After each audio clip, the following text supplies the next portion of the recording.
एक बोल रहा सर मोटिवेशनल शायरी हो जाए, तो अपने पास एक ही मोटिवेशनल शायरी है और उसको हमेशा पकड़ के रखा करो, दैट इज कोशिश जारी रख जरूर सफल तेरा काम होगा। कोशिश जारी रख जरूर सफल तेरा काम होगा, कदमों में तेरे जहां और सबसे ऊपर तेरा नाम होगा। बस पढ़ते रहो, आ जाइए प्लीज। मेहनत अभी अपनी इच्छा से कर लो वरना बाद में तो करना ही है। ठीक है, अभी अपनी इच्छा से कर लो वरना बाद में तो करना ही है। ये जमाना बड़ा बेरहम है साहब, इस पे राज करना है, इसमें घुट घुट के मरना नहीं है। समझ में आया? तुमने पहले दिन प्रॉमिस किया था जब तुम यहां पे आए थे, just remember the first day, तुम्हारा एनर्जी लेवल, तुम्हारा जुनून, तुम्हारा पागलपन, आईआईटी को प्राप्त करने का जो भी चीज रिक्वायर्ड होती है वो तुम एकदम मैक्सिमम रिचार्ज करके आए थे। आज 2-4 सर आपने डिफिकल्ट बातें क्या बता दी, आपने हमें पढ़ने के लिए क्या कह दिया, सर हमारा तो वो जुनून एकदम फुस हुआ पड़ा है। नहीं जी, पंप इट अप, वापस से उसको पंप कीजिए। चीजें तो डिफिकल्ट होंगी ही होंगी, समझ में आया, बट सर हम उससे ज्यादा डिफिकल्ट हो जाएंगे चीजों से और चीजों की रेल बना देंगे। समझ में आया? This is the attitude.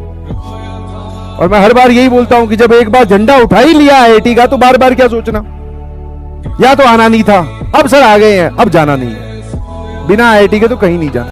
बाकी दुनिया के चक्कर में ना पड़िए प्लीज। बाकी दुनिया में हो सकता है कोई घूमने गया हो, कोई अपने दोस्तों के साथ खेलने गया होगा, ठीक है, तो वो सब लोग अपने अपने काम कर रहे हैं, हमें उनसे कोई लेना देना नहीं है। हम अपना काम करेंगे, जो हमारा काम है that is this IIT JEE, छोड़ेंगे नहीं सर। और आज से 2 साल या 1 साल बाद में जब हम अपने दोस्तों से मिलने आएंगे आईआईटी की, जब वहां पे छुट्टियां मिलती हैं, ठीक है, जब समर ब्रेक मिलता है या फिर 2 सेमेस्टर ब्रेक मिलता है दोनों सेमेस्टर के बीच में, तो जब हम मिलने आएंगे तो उन दोस्तों से बात करेंगे जो इस वक्त कहीं घूमने गए हुए हैं, ठीक है, हाँ, उनसे फिर बात करेंगे ना क्या दिक्कत है। योर सैक्रिफाइस, आप जो भी सैक्रिफाइस करने वाले हैं वो व्यर्थ नहीं जाएगा, दिस इज माई प्रॉमिस, है ना, उसका आपको रिजल्ट, उसका आउटकम आपको 100% मिलेगा।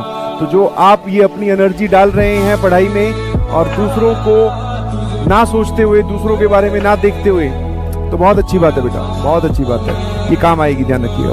3 सवाल का आंसर तुम्हें मिल गया तो आईआईटी जाने से तुम्हें कोई नहीं रोक सकता। पहला why and what is IIT, ये तुम्हें पता है। दूसरा स्किल, उसमें हम आपके साथ हैं। और तीसरा मोटिवेशन, वो तुम्हारे माँ बाप है। तब आती है हैबिट, तब होती है 12 घंटे की पढ़ाई। ये 3 सवाल के आंसर जिसको इसको क्लियर है ना, उसके डिस्ट्रैक्शन सारे खत्म हो गए। ये लड़ाई तुम्हारी मन के साथ है, ये लड़ाई तुम्हारे मन के साथ है। ये सबसे आसान भी है और सबसे मुश्किल भी है। ये लड़ाई सबसे आसान भी है और ये सबसे मुश्किल भी है। कुछ इस लड़ाई को जीत जाते हैं, कुछ इस लड़ाई को जीत जाते हैं, कुछ इसमें बीत जाते हैं, कुछ इसको जीत जाते हैं, कुछ इसमें बीत जाते हैं। अगर जीते तो सिकंदर कहलाओगे, अगर जीते तो सिकंदर कहलाओगे, और अगर हारे तो बहुत कुछ मन में रखना पड़ेगा और किसी से कुछ कह नहीं पाओगे। जो मोहल्ले वाले बात करते हैं, इनका बेटा गया हुआ है या पढ़ता है उस कोचिंग से, बट देख लेना रिजल्ट क्या आएगा। तो उन सबकी बोलतियां बंद करवाने का एक ही तरीका, खूब जम के पढ़ाई करो और आईआईटीएन बन जाओ, ठीक है।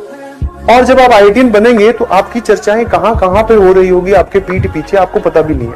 वो एक पॉजिटिव एनर्जी बन के आप तक पहुंचेगी। हाँ, जहां से निकलोगे आईआईटी दिल्ली की टी-शर्ट पहन के, तो बस जो मोहल्ले वाले लड़के और लड़कियां भी है वो ऐसे ही देख के आईआईटी दिल्ली छाती पे लिखा अपने आप रिस्पेक्ट। कुछ लोग जो अंकल आंटी थे ना, वो जो बाहर बैठ के चाय पी रहे, अपने आप खड़े हो जाएंगे, बोले ये उनका लड़का है, ये बहुत पढ़ रहा था। कभी जो जिंदगी में थक जाओ, कभी जो जिंदगी में थक जाओ तो किसी को कानो कान खबर मत होने देना। कभी जो जिंदगी में थक जाओ तो किसी को कानो कान खबर मत होने देना, क्योंकि लोग टूटी हुई इमारतों की ईंटें तक उठा ले जाते हैं। बेटा, इंसान अपनी एबिलिटी, अपनी कैपेबिलिटी खुद डिसाइड करता है। इसीलिए कहा जाता है human is the only species जो सेल्फ अवेयर है। जानवर थोड़ी ना हो तुम कि सेल्फ अवेयर नहीं, तुम सेल्फ अवेयर हो, तुम इंसान। We can change our habits, we can change our schedule, we can change our ability, we can change our capability, because we are humans. किसी को लगता है मेरी एबिलिटी नहीं है, इंसान अपनी एबिलिटी बदल सकता है। भाई जानवर थोड़ी ना, इंसान। सेल्फ अवेयरनेस है हमारे पास। We can change our thoughts, we can change our actions. 4 दिन की दुनिया है फिर हिसाब होगा। ध्यान सुनना, 4 दिन की दुनिया है फिर हिसाब होगा। आज मजबूरी में पढ़ ले। ठीक है, वापस सुना रहा हूं। 4 दिन की दुनिया है फिर हिसाब होगा। आज मजबूरी में पढ़ ले, आज मजबूरी में पढ़ ले, कल बादशाहों में अपना भी नाम। आज मजबूरी में मन मार के पढ़ ले, कल बादशाहों में अपना भी नाम। ऐसा नहीं है कि हमारी जर्नी स्मूथ रहने वाली है। अब जिस समुद्र में आप कश्ती लेके निकले हो वहां पर तूफान आएगा, और तूफान में भैया देखो, अगर तुमने कश्ती छोड़ दी, बोले सर अब हम जो है वो अपना चप्पू नहीं चला रहे हैं, तो डूबोगे। और ढीले पड़ गए तो तूफान अपने साथ कश्ती को पीछे ले जाएगा। What you have to do is तूफान के साथ भिड़ जाना है। ठीक है, always try to control yourself. समझ में आया? और वो कंट्रोल सिर्फ 1 सेकंड का होता है। अगर आप ध्यान सुनो तो मेरी बात, 1 सेकंड का। हर स्टेप को लेने से पहले अपने आप को एक बार समझा के देखा करो कि क्या ये स्टेप मेरे गोल की तरफ है कि नहीं, बस।